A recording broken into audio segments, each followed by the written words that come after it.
옛날 우리 조상들은 농업 아니면 목축업입니다. 그걸 1차 산업 시대라고 합니다. 옛날 우리 조상들이 농업이나 목축업을 하려면 하늘에서 비가 내려야 됩니다.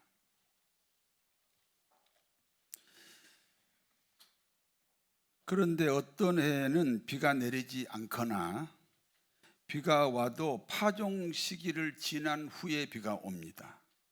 그러면 그와 같은 해를 흉년이라고 불렀습니다. 옛날 우리 조상들은 이와 같은 흉년을 일생에 한 번 정도 겪습니다. 그래서 이런 흉년을 겪으면 많은 사람들이 고향을 떠납니다. 그래서 고향을 떠난 후에 그리워하면서 노래들이 많이 나왔습니다. 타향살이 몇 해든가 손꼽아 헤어보니 고향 떠나 10여 년에 청춘만 늙어. 그 노래 아시는 거 보니까 나이가 좀 드셨군요. 아브라함 일생에도 잊을 수 없는 흉년이 있었습니다. 그런데 아브라함의 아들 이삭 때에도 그와 같은 흉년이 찾아왔습니다. 이삭은 더 이상 고향에서 살 수가 없었습니다. 그래서 블레셋 족속이 사는 그랄 지방으로 피난을 갑니다. 블레셋 족속과 이스라엘 족속은 서로 원수지간입니다. 쉽게 말해서 불신자와 신자가 그렇게 사이가 좋지 않잖아요. 피차 원수지간인 블레셋 왕 아비멜렉에게 이삭은 땅을 빌려서 농사를 지어야 합니다. 그러므로 블레셋 왕 아비멜렉이 이삭에게 좋은 땅을 주지 않았습니다. 블레셋 왕 아비멜렉은 땅콩을 심어도 잘 자라지 않는 척박한 땅을 이삭에게 주었습니다. 그런데 이삭은 그와 같은 해에 그와 같은 땅에서 100배로 복을 받았습니다. 창세기 26장 12절을 같이 읽습니다. 이삭이 그 땅에서 농사하여 그 해에 100배나 얻었고 여호와께서 복을 주심으로. 하나님은 이삭에게 100배의 복을 주셨습니다. 100원짜리가 100배면 얼마입니까? 10,000원이죠. 10,000원이 100배면 얼마입니까? 100만 원, 이제 두 번입니다. 100만 원이 100배면 얼마입니까? 1억이 세 번째입니다. 1억이 100배면 얼마입니까? 100억. 이 100원짜리가 4번만 100배가 되니까 100억이 되었습니다. 성도 여러분, 다 100원은 있으시지요? 그러면 4번만 100배가 되시면 됩니다.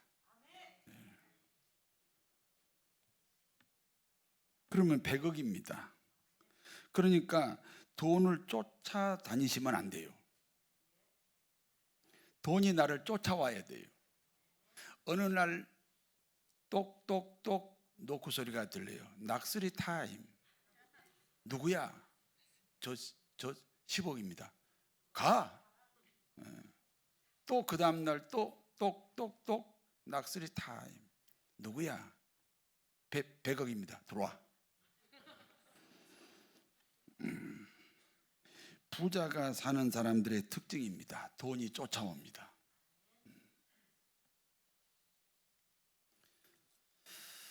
이삭이 100배의 복을 받으니까 어떻게 되었습니까? 창세기 26장 13절에서 14절 같이 읽습니다.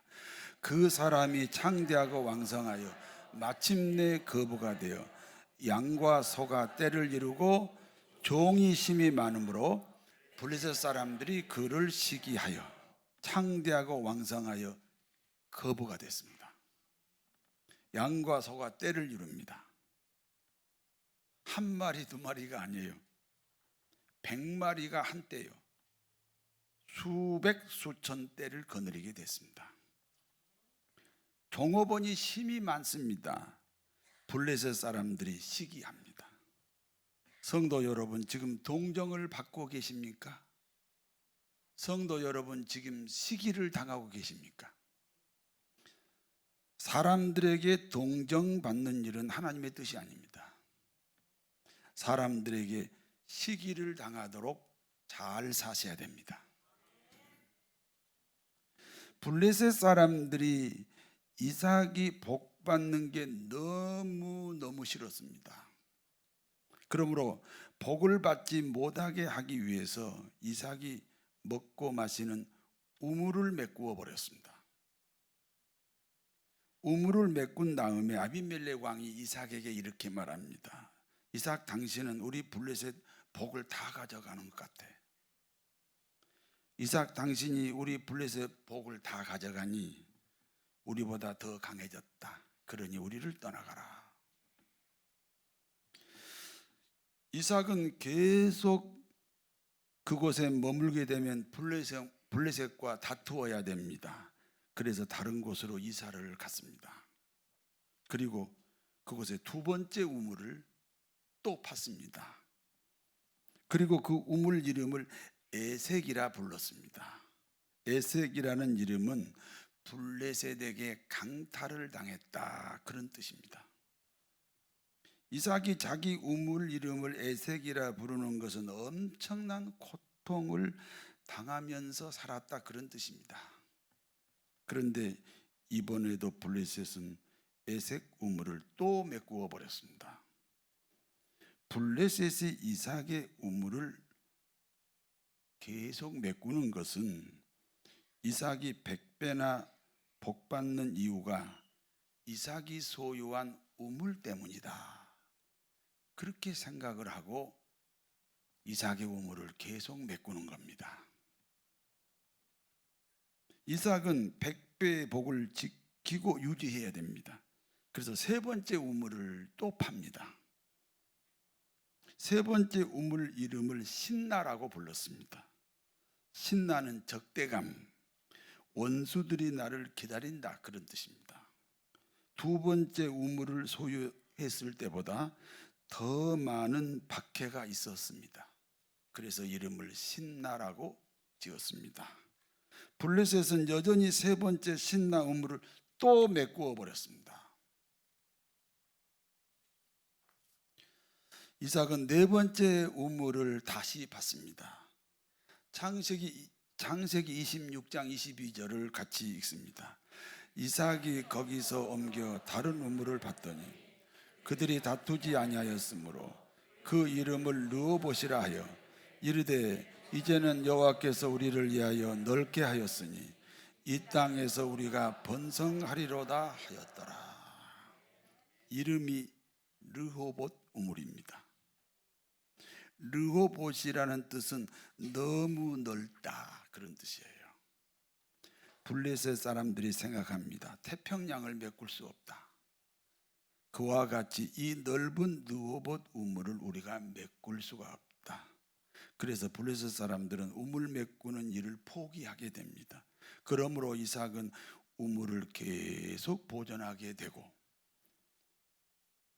그 우물을 계속 보존함으로 말미암아 100배의 복도 계속 유지하게 되었습니다. 여기까지가 오늘 본문의 내용입니다. 이제 본문이 주는 교훈을 말씀드립니다. 첫 번째입니다. 우리가 사는 시대는 흉년의 시대입니다. 우리는 이런 생각을 많이 합니다. 대통령을 잘 선택하면 호경기가 올 수 있다. 아닙니다. 어느 정권이 들어와도 우리가 사는 시대는 계속해서 흉년든 시대입니다. 이삭은 일생에 한 번 겪었던 흉년입니다. 그러나 우리는 우리 일생이 흉년 같은 세상을 살아야 됩니다. 흉년이라는 말을 다른 말로 바꾸면 불경기입니다. 여러분, 지금이 불경기입니까? 호경기입니까? 내년에도 불경기입니다.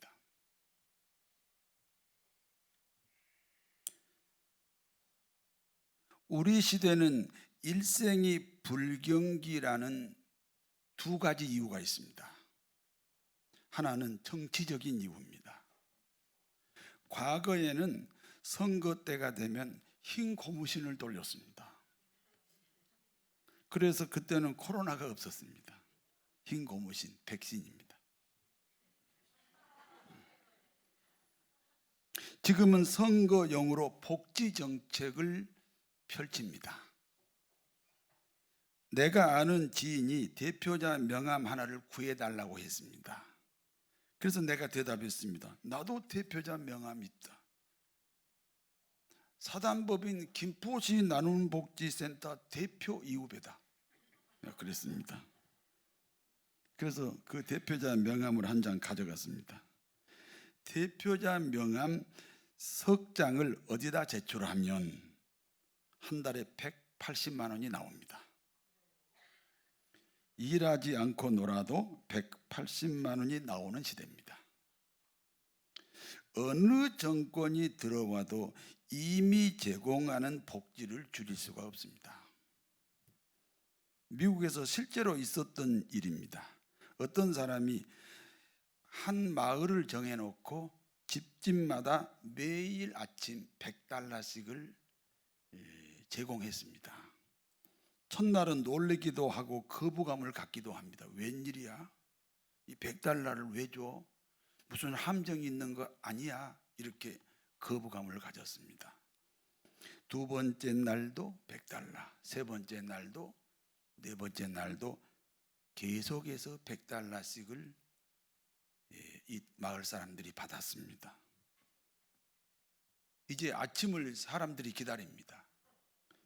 30일 동안 가정마다 $100씩을 돌렸습니다. 30일이 지난 후부터는 더 이상 $100를 주지 않았습니다. 동네가 큰 소동이 일어났습니다. 30일 동안 $100를 받았으므로 계속 받아야 한다는 겁니다. 30일 동안 주다가 중단한 사람은 오히려 부도덕한 사람으로 취급을 받습니다.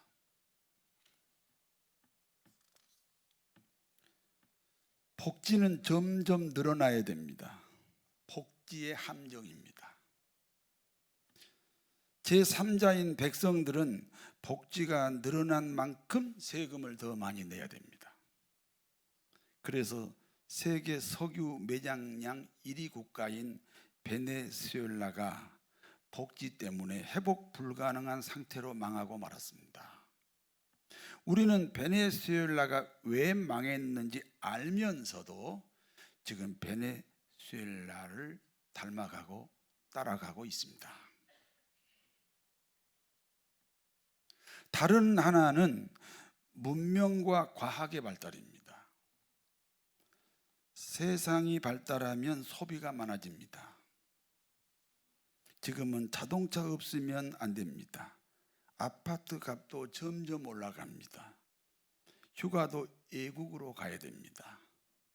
휴대전화도 계속 바꾸어야 됩니다. 몸을 치장하고 가꾸는 일에도 돈이 많이 들어갑니다. 저는 최근에 알았는데 여자들이 미용실에 한번 가면 50만 원씩 들어간다는 사실을 알았습니다. 손톱에도 많은 투자를 해야 됩니다. 세상이 발달한 만큼 소비를 누리지 못하면 상대적 빈곤을 느낍니다. 상대적 빈곤은 사람을 비참하게 합니다. 비참하지 않으려고 계속 소비를 해야 됩니다. 그러므로 수입과 소비가 균형을 이루지 못합니다. 아무리 수입이 많아도 그 수입과 비례해서 소비하기 때문에 우리가 사는 세상은 영원히 불경기가 됩니다.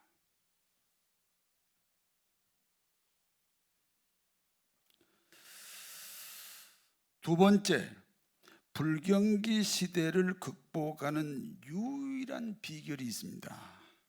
그것이 오늘 본문에 나오는 이삭의 우물입니다. 이삭이 100배의 복을 누리는 것을 막기 위해서 블레셋은 이삭의 우물을 메꾸었습니다. 이삭은 100배의 복을 지키기 위해서 계속해서 우물을 확보합니다. 성도 여러분, 복은 받는 것이 중요합니까? 받은 복을 지키는 것이 중요합니까? 지키지 못할 복은 안 받는 것이 더 좋습니다. 아파트 30평에 사는 사람이 아파트 60평으로 가면 넓습니까? 좁습니까? 넓으니까 행복하지요. 아파트 60평에 사는 사람이 동일하게 50평으로 이사를 왔습니다. 좁아졌습니다. 불행해졌습니다. 똑같은 50평인데 어떤 사람은 넓어졌고 어떤 사람은 좁아졌습니다. 좁아지면 불행한 겁니다. 그래서 받은 복은 잘 지켜야지, 지키지 못할 바에는 안 받는 것이 더 좋다는 뜻입니다. 블레셋은 메꾸고 이삭은 계속해서 지키는 우물의 정체가 무엇입니까? 하나님의 말씀입니다. 하나님의 말씀의 우물을 다른 말로 바꾸면 하나님께 드리는 예배입니다. 이삭은 우리 그리스도인의 상징이고 블레셋은 사단의 상징입니다. 사단은 세상을 동원해서 끊임없이 신자들의 예배를 방해합니다. 초신자 때 이야기입니다. 예배 시간만 되면 예배 드리지 못할 상황이 왔습니다. 10년 만에 친구가 전화 와서 만나자는 등 거래처에서 금방 무슨 큰 일거리를 줄 것처럼 그 예배 시간에 꼭 전화가 옵니다. 그런데 절대로 큰 물건, 큰 축복 들어오지 않습니다. 그래서 예배 시간 2시간 전에 심지어는 제가 먼저 교회를 갔습니다. 예배에 방해되는 시험이 와도 그 시험을 극복하면 예배 방해의 시험이 오지 않습니다.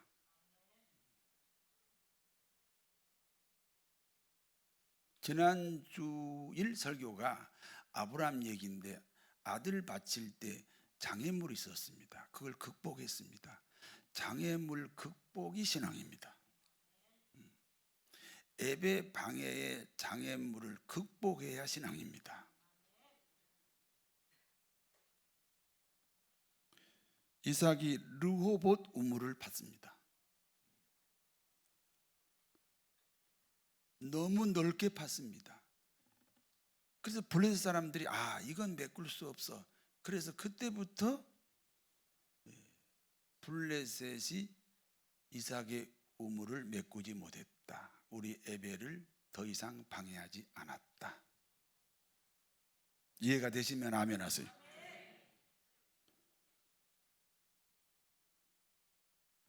방해 예배가 오지 않을 만큼 이삭이 팠던 르호봇 우물을 성도 여러분이 확보하셔야 됩니다. 예배의 중심은 감사입니다. 이스라엘에는 7절기가 있습니다. 7절기 중에 가장 중요한 절기가 초실절입니다. 오늘날 추수감사절입니다. 미국은 추수감사절을 국경일로 지키는 나라입니다. 그러므로 미국은 세계에서 가장 강하고 부유한 나라가 됐습니다. 저희 교회도 다음 주일에 추수감사절로 지킵니다. 1년에 한 번 드리는 이 추수감사절이 르호봇 우물이 되기를 바랍니다.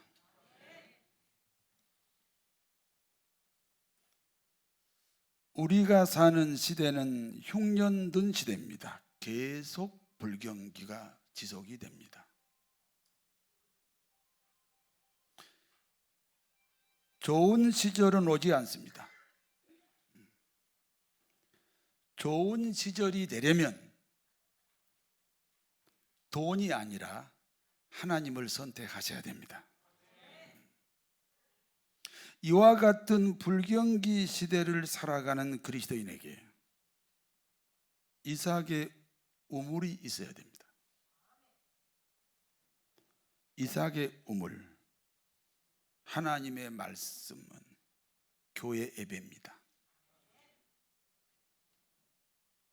르호봇 우물은 모든 예배를 참석하는 것입니다. 그런데 현실적으로 모든 예배를 참여할 수가 없습니다. 그러면 심야 예배는 참석할 수 있습니다.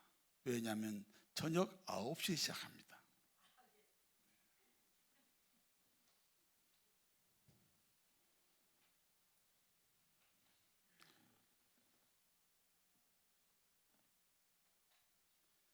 사랑하는 성도 여러분에게 블레셋이라는 예배 방해의 장애물을 극복하여 싸우지 않았어요. 그냥 우물만 넓혔어요. 르호봇 우물을 확보하시고 그 우물을 지키심으로 불경기에 100배나 얻고 창대하고 왕성하여 마침내 거부가 되고 양과 소가 떼를 이루고 노복이 심이 많아서 블레셋 사람들에게 시기를 당하였다 그랬습니다. 제발 좀 시기를 당하고 삽시다.